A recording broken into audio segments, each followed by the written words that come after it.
为什么大象不听话？人类行为背后的25个心理学原理。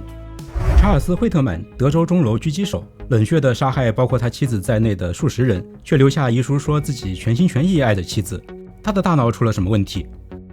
瓦尔米特综合征，一种活在当下的怪病，只要眼前有杯水，病人就会一直喝下去，直到胀破肚子。他们这是怎么了？裂脑人，左右脑无法交换信息的特殊病人，他们的左右脑里是不是各住着一个独立的灵魂呢？睾酮，一种雄性激素，它让有的男人变得更暴力，却会让另一些男人变得更慷慨，这是什么道理？迪二迪四 7R， 著名的冒险家基因，南美人的标配，中国人的携带率却几乎为0，莫非中国人天生不爱冒险吗？40多年前，火星探测器海盗1号拍下了著名的人脸山，这是火星人的杰作呢，还是地球人的想象力在作怪？你是不是经常在街上遇见第一眼美女，与美女擦身而过，第一眼非常的惊艳，第二眼就变得平平无奇了？这又是怎么回事呢？我们人类是一种行为迷惑、心思复杂的奇怪生物，人类的行为有时候有迹可循，有时候不着边际，理解我们自己很难。好在人的心理和行为有多千奇百怪，心理学家的研究就有多丰富多彩。经颅磁刺激仪，一台能够操纵磁场的机器，心理学家竟然可以用它来改变一个人的道德标准。刚出生的小婴儿不会说话也不搭理人，心理学家却有本事看透他们的心思。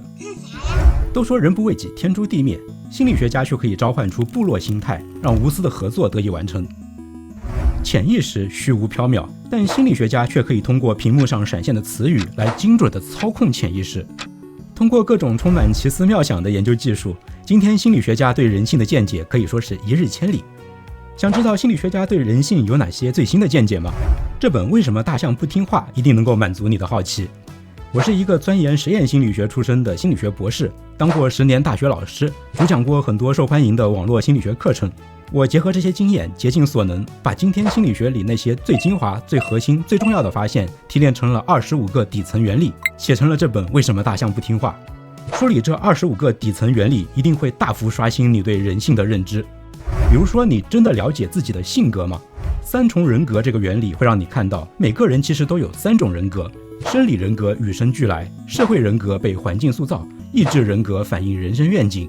只有了解每一重人格，才可以真正的接纳自己，发挥出你最大的优势。你善于驾驭情绪吗？建构情绪这个原理会让你看到，情绪并不是一种生理本能，我们对情绪其实有非常强的建构能力。只要学会更加细腻的建构情绪，掌控情绪就会变得轻松自如。有人说要相信直觉，有人说凡事要三思。直觉判断与深思熟虑，到底哪个更准确呢？意识殿后这个原理会向你展示意识和无意识到底该如何配合，才能让决策变得更精准。类似这样的原理，为什么大象不听话里一共说了25个？这是25颗种子，条件成熟时，它们会在你的心中生根发芽，长成一棵棵参天大树。这片树林就是一套完整的心理学核心知识体系。当然，你也会在书里读到开头说到的那些古怪案例与设计精妙的心理学实验。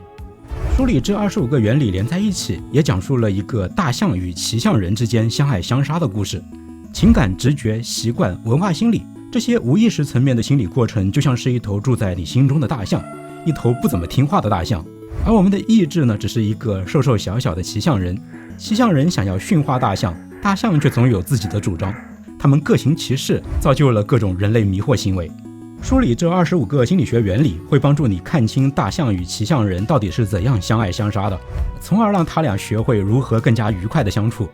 我是魏之超，欢迎你购买我的这本新书《为什么大象不听话》，衷心希望这本书能够帮助你更清醒地认识自己，成为更好的自己。